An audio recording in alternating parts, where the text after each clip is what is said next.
Los Angeles Capital is a global quantitative equity manager. We were founded in 2002 and we're headquartered in Los Angeles. We are 100% employee-owned, and this really drives a strong alignment between our client needs and our firm and team culture. And that really shapes everything that we do. So we manage over $30 billion in assets across roughly 20 different strategies spanning the developed and emerging markets. And we manage these on behalf of institutional investors across North America, Europe, and the Asia-Pacific region. We've been working with institutional clients in Australia since 2020. And we were really pleased about this partnership with Granite and BlackRock to launch a new Australian unit trust version of the World Equity Strategy and really bring our adaptive investment approach to a new client base. Los Angeles Capital's World Equity Fund is a core portfolio that invests in large and mid-cap companies across global developed markets. The portfolio is benchmarked against MSCI's World ex-Australia Index, and we seek to outperform that benchmark while retaining similar risk characteristics to that benchmark over time and maintaining a tracking error below 5%.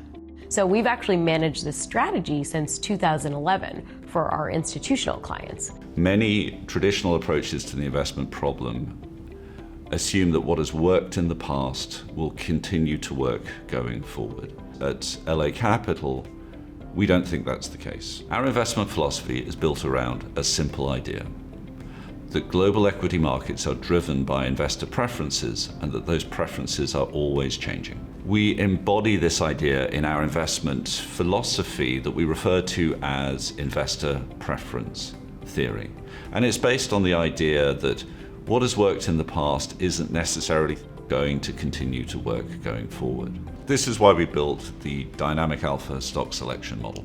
This proprietary technology evaluates over 30 fundamental factors, different types of investment themes and ideas that we think investors care about. The model systematically, independently evaluates preferences for each of these themes today. What we care about is what investors think of these themes today, so we can develop forward-looking views for building the portfolio tomorrow.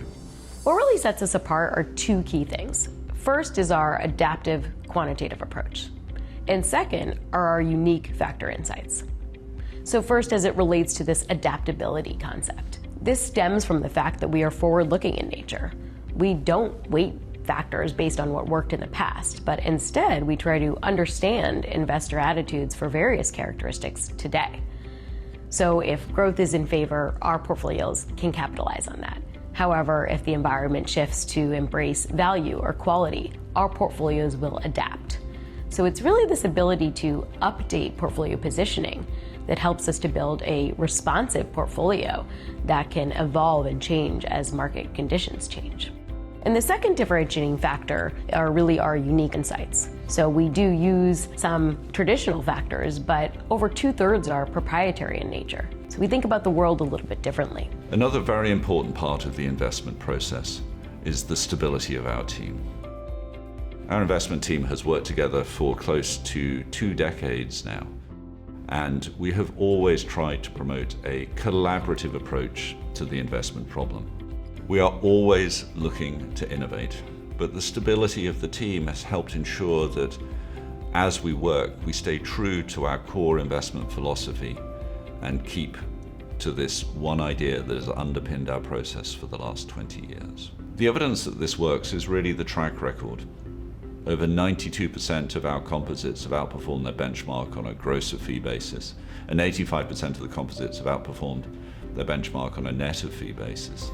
And that's not just within one market, but over multiple global segments and over multiple time periods. This firm and this investment approach was built to try and answer the question, what do you do when the facts change? What do you do when the assumptions that helped in the past no longer work going forward? As markets evolve, the portfolio has to evolve as well. That was our purpose in 2002, and it remains our purpose today.